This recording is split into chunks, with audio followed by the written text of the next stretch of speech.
Welcome back to Hardware Unboxed. Once again, we're checking out a Ryzen 5000 series product, and after this one, I can finally rest. Anyway, we're checking out the Ryzen 5 5600X, and that is the most affordable Ryzen 5000 series processor announced to date. It is positioned as a mainstream part. It's coming in at $300 US, which is a fairly hefty price premium, 20% over the Ryzen 5 3600X, a part that really, in our opinion, didn't make sense to begin with because it cost 25% more than the 3600 and it offered very little in the way of extra performance. Therefore, most did opt for the $200 Ryzen 5 3600, and that's the part we'll be comparing the 5600X to today. Though I'm sure AMD would have preferred we use the 3600X or 3600 XT. As a side note, the rumour mill's been churning out reports of a Ryzen 5 5600, so a non-X version, which has been rumoured to be coming in at $220 US, so just 10% more than the much loved 3600.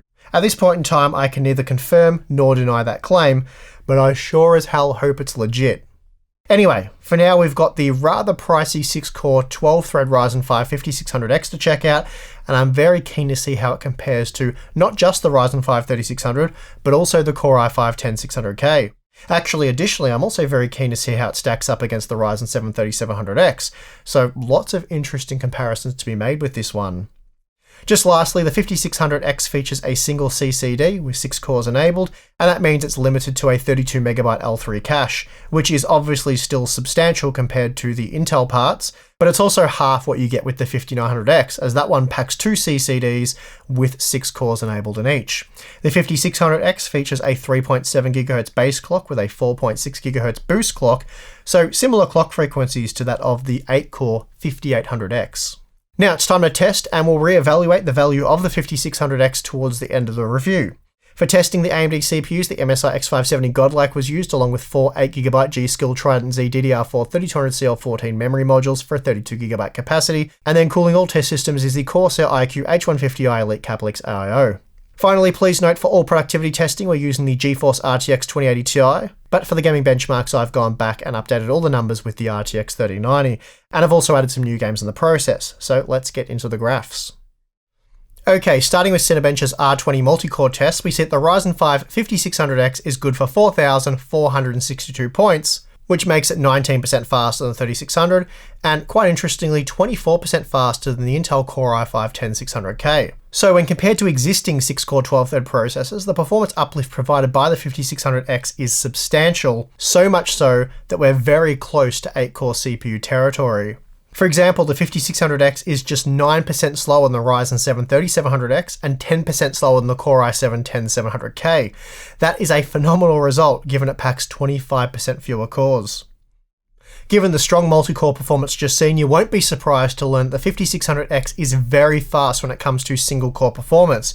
Here we're looking at a 23% improvement from the 3600 and 18% from the 3700X. In fact, when it comes to single-thread performance, the 5600X is faster than even the Core i9 10900K. Before we continue with the blue bar graphs, here's a look at how the 5800X clocks in each of the Cinebench R20 tests. For the multi-core test, where all cores are heavily loaded, the 5800X clocks at around 4.4 GHz, which is well above the advertised 3.7 GHz base clock frequency. AMD also advertises a max boost clock frequency of 4.6 GHz, and this should be achieved in single-core or lightly threaded workloads.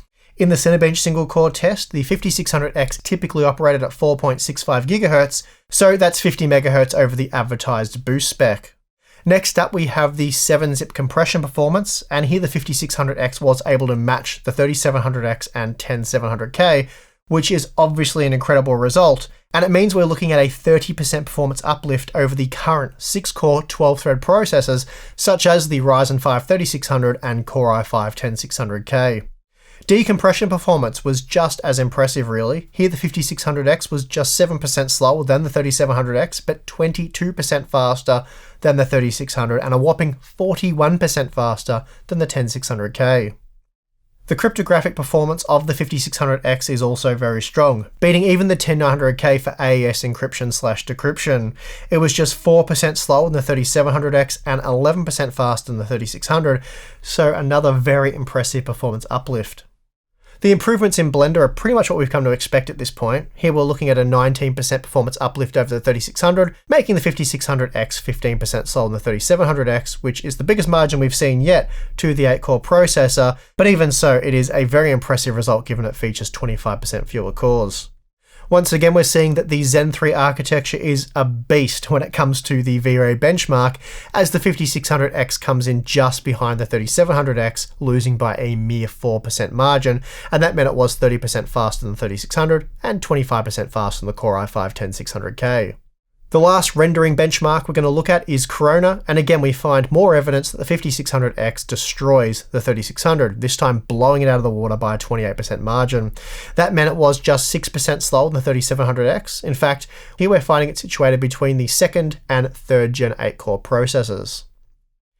Code compilation performance has been improved by 8% over the 3600, which typically would be considered a really big generational leap at the same core count. The 5600X was 12% slower than the 3700X, and we also see that the 5600X was just 12% slower than the 3700X, which again is one of its biggest losses to the 8-core processor, but still a really impressive result given that it does have 25% fewer cores.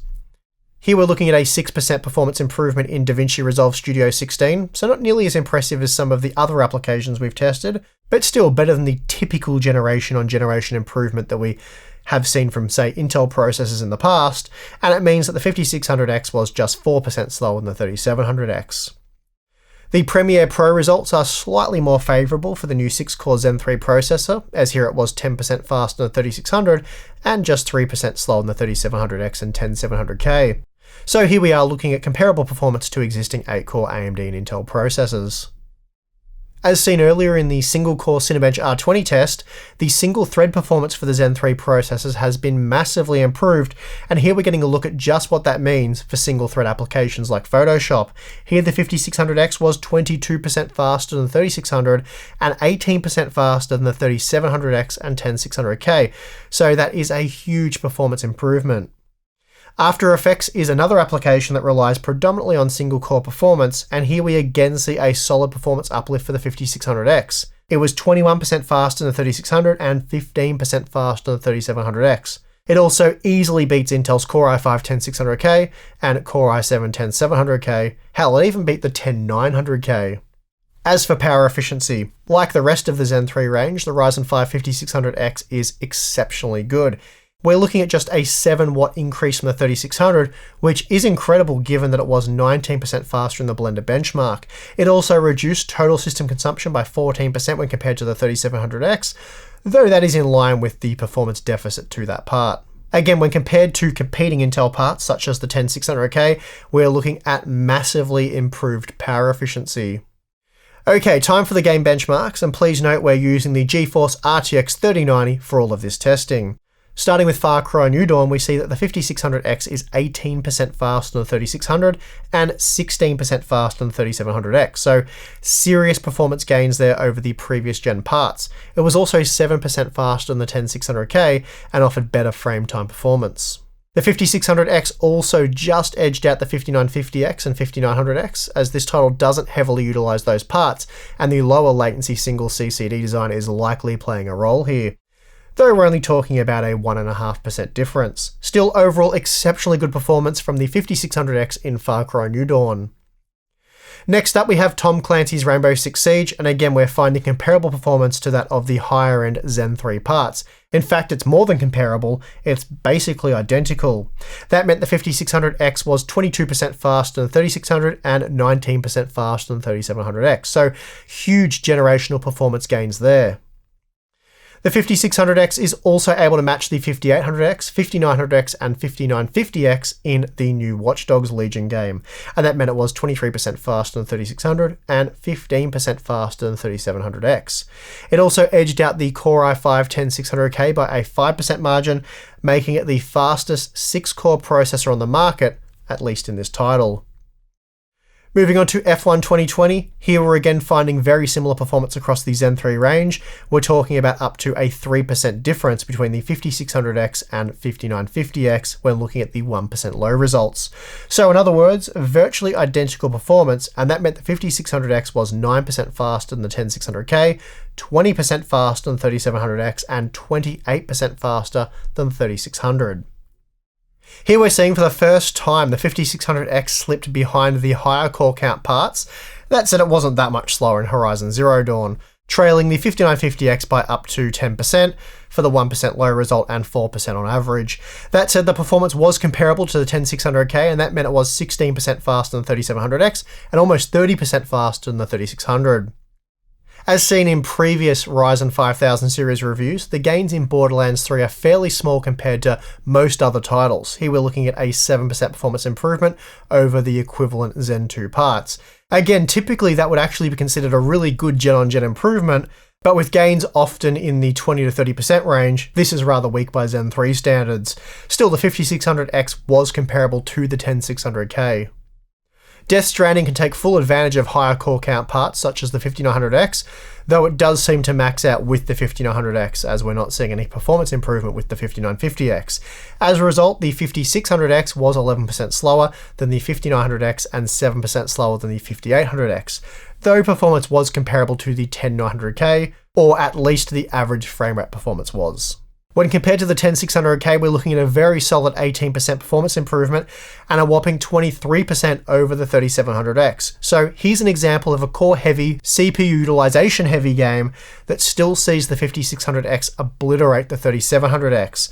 It was also 33% faster than the Ryzen 5 3600, so super impressive stuff there. Another very CPU demanding game is Shadow of the Tomb Raider, and please note we're not using the built-in benchmark. You can see where we're testing in the top left corner of the graph. This is an open world section of the game that is much more CPU demanding than many other spots. Again, the game looks to be maxed out with the 5900X, and here the 5600X was 7% slower and 4% slower than the 5800X and 10900K.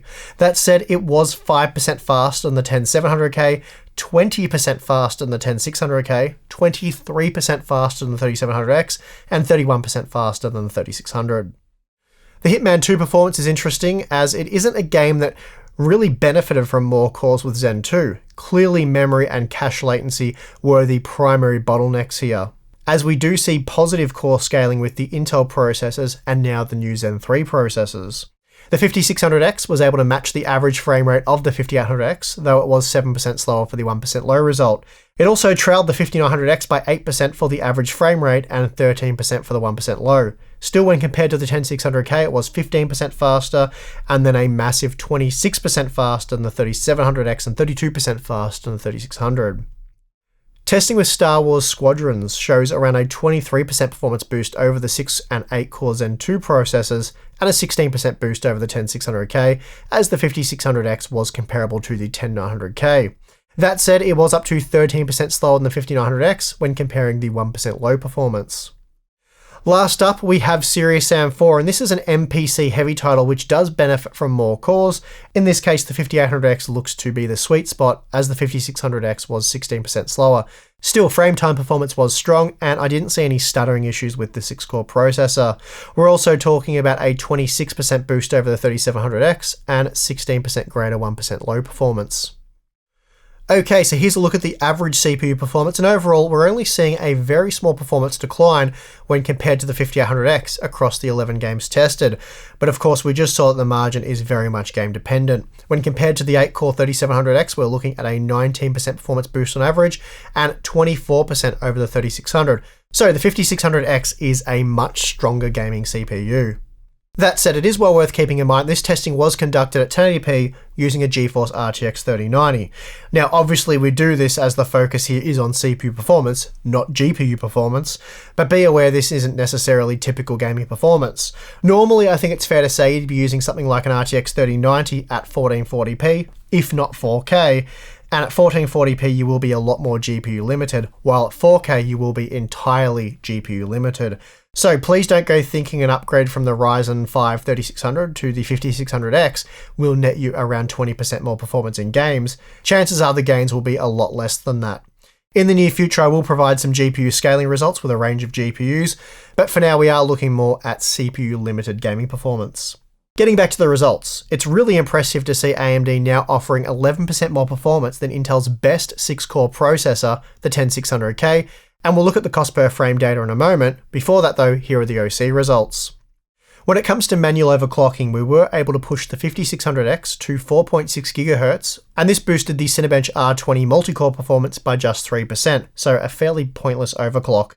Although we're getting a 3% boost to the all-core performance with our 4.6 GHz overclock, we're only seeing a 1% decline in single-core performance. Blender does confirm the all-core gains of 3% for the overclocked 5600X, not exactly a worthwhile gain, and it doesn't really help the 5600X catch the 3700X here.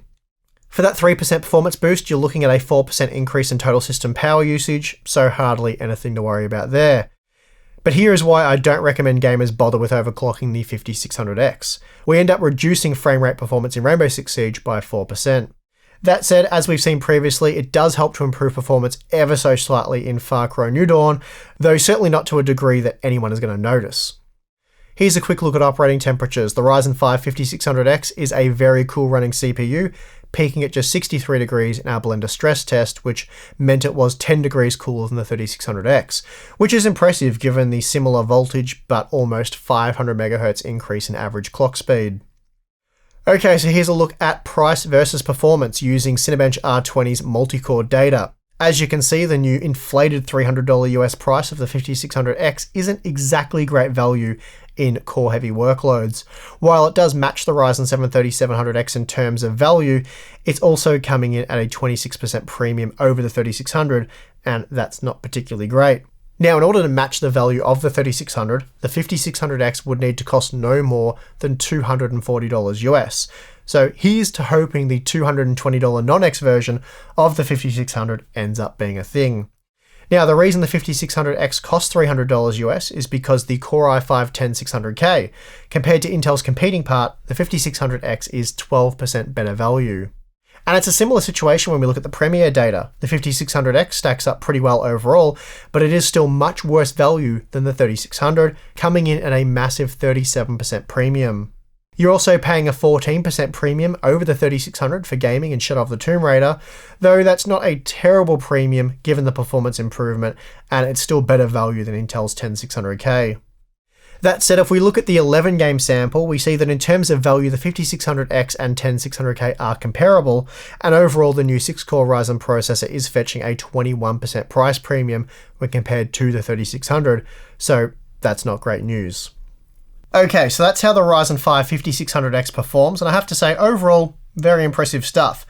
It is just a bit of a shame about that price hike. On one side, it is impressive just how much better the 5600X is when compared to the 10600K, often offering more value despite costing $25 US more.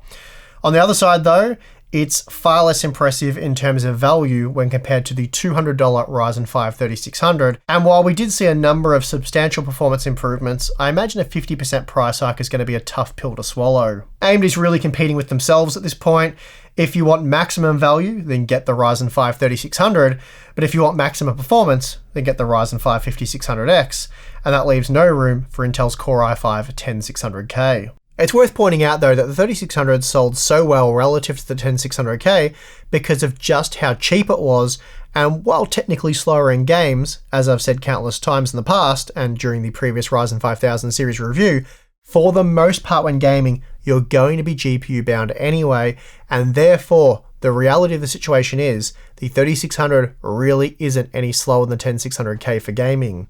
And this means most of you will still be better off buying the much cheaper 3600 or waiting and praying that the $220 non-X 5600 becomes a thing in the not too distant future. Speaking of gaming performance, you're no doubt going to be hearing from people claiming nonsense such as the Ryzen 5 5600X is a poor choice for gamers because it only has 6 cores. And they'll probably try and prove this by pointing to the new consoles which feature 8 Zen 2 cores. Some people also like to confuse how games and cores work, making statements like games will require 8 cores or something to that effect. Games do not require a certain number of cores. They never have, and they never will. Games require a certain level of CPU performance, It is really that simple. A recent example that we can look at is the Core i5-7600K. So in other words, quad-core processors. 3 years ago, the 7600K was the best value gaming CPU on the market, and it shredded the Ryzen 5 1600 in every game available at the time. However, back then I did say that the 7600K's days were limited, games were becoming more demanding, and therefore soon 4-core 4-thread processors would be inadequate. And stick with me here, that wasn't because games would necessarily require more than 4 cores, but rather because there wasn't a single quad-core processor in existence that would be powerful enough to drive the latest and greatest games without avoiding frame stuttering issues and other performance-related problems. For example, if the 7600K was capable of outscoring the Ryzen 5 1600 and Cinebench R20's multi-core test, it would actually be the better gaming CPU today, regardless of how many cores it features. However, that's not the case. The R5 1600 scores 53% higher in Cinebench, and even when overclocking the 7600K to 5 GHz, the Ryzen part is still over 30% faster. So when fully utilized, the Ryzen 5 1600 is a much more powerful processor, which is why I knew in the not too distant future it would be a better processor for gaming, and that has long since proven to be true. However, the Core i7-7700K hasn't yet suffered quite the same fate, despite also being a quad-core processor, and this is because it features SMT support for 8 threads. Although it features half as many cores and threads as something like the Ryzen 7 1700, it is able to keep up in the latest and greatest games, though it is starting to show some weaknesses in the more demanding titles. At some point, I do expect the R7 1700 to beat the 7700K in games, and again, if we look at the Cinebench R20 multi-core performance, we see that when fully utilized, the Ryzen processor is almost 40% faster, and that is obviously a massive difference. So what about the 6-core 12-thread Ryzen 5 5600X? How will it age? My guess is extremely well, as the massive IPC increase offered by the Zen 3 architecture means the 5600X is comparable to previous generation 8-core processors, such as the 3700X and 10700K, or the Zen 2 parts used in next-gen consoles. And no one expects those processors to become obsolete for gaming anytime soon.